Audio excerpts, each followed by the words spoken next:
while precious was also fragile. Pastor Elias, a man of unwavering faith.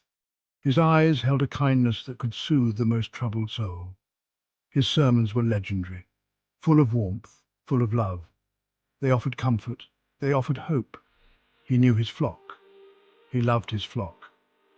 But this Sunday was different. A shadow fell over Pastor Elias.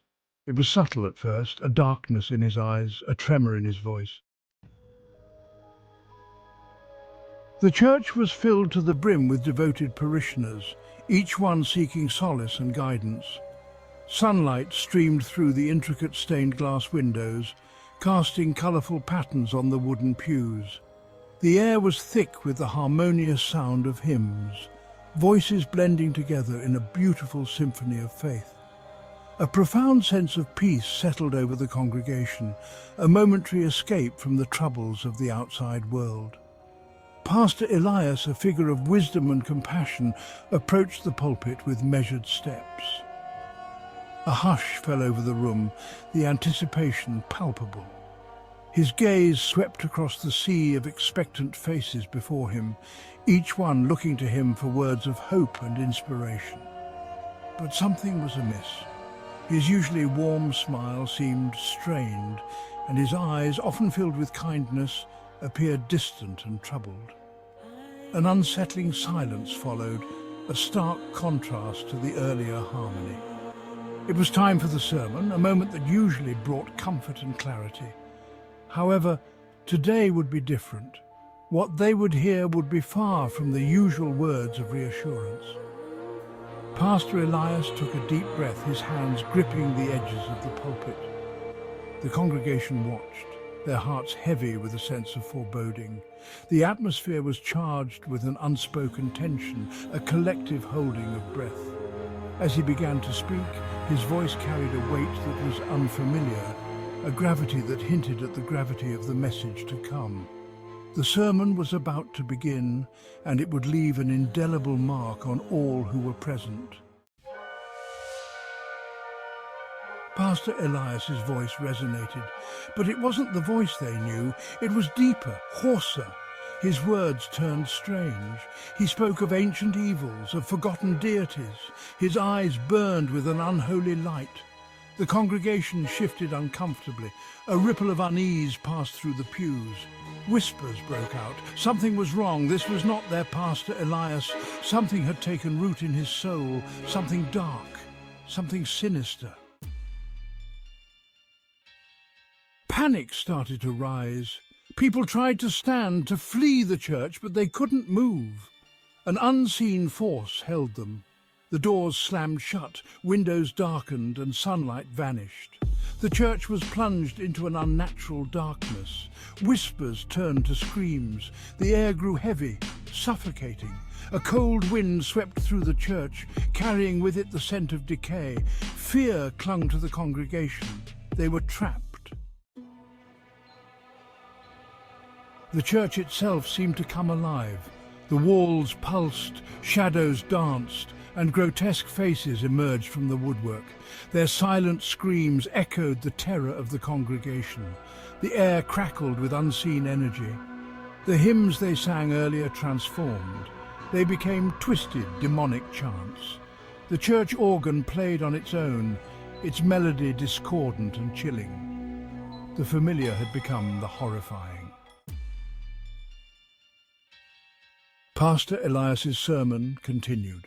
His voice boomed, amplified by an unseen power. He spoke of sacrifices, of an awakening. His words were not his own. They were the whispers of something ancient and evil. He raised his hands. Lightning flashed. Thunder shook the very foundations of the church. The congregation cowered in fear, praying for salvation. But their prayers went unanswered. They were at the mercy of something beyond comprehension. Pastor Elias's eyes glowed with an eerie light, reflecting the malevolent force that had taken hold of him. The air grew thick with tension, as if the very atmosphere was charged with dark energy. The congregation, a mix of the devout and the curious, felt a chill run down their spines. They had come seeking guidance, But what they found was a harbinger of doom. As Elias spoke, his voice seemed to echo from the depths of the abyss, each word dripping with foreboding. He recounted tales of ancient rituals long forgotten by time, meant to summon entities from beyond our realm. His descriptions were vivid, painting a picture of horrors that lay just beneath the surface of our reality. The congregation listened, spellbound and terrified, unable to tear their eyes away from the spectacle unfolding before them. Suddenly the church's candles flickered and went out, plunging the room into darkness. The only light came from the occasional flash of lightning, illuminating the twisted expression on Elias's face. The sound of thunder was deafening, as if the heavens themselves were protesting the blasphemy being uttered within the sacred walls. In the darkness, the whispers grew louder, more insistent. They seemed to come from all directions, filling the minds of the congregation with dread. Some tried to flee, but found the doors sealed shut, trapping them in the nightmare. Others fell to their knees, weeping and begging for mercy, but their pleas were swallowed by the oppressive darkness. Elias's sermon reached a fever pitch, his voice rising to a crescendo. He proclaimed that the time of awakening was at hand, and that the world would soon bear witness to the return of the Ancient Ones. The congregation, now fully gripped by terror, could do nothing but watch as the storm outside raged on, a harbinger of the chaos to come. Then as quickly as it began, it stopped. The chanting ceased, the shadows retreated, the unnatural light faded.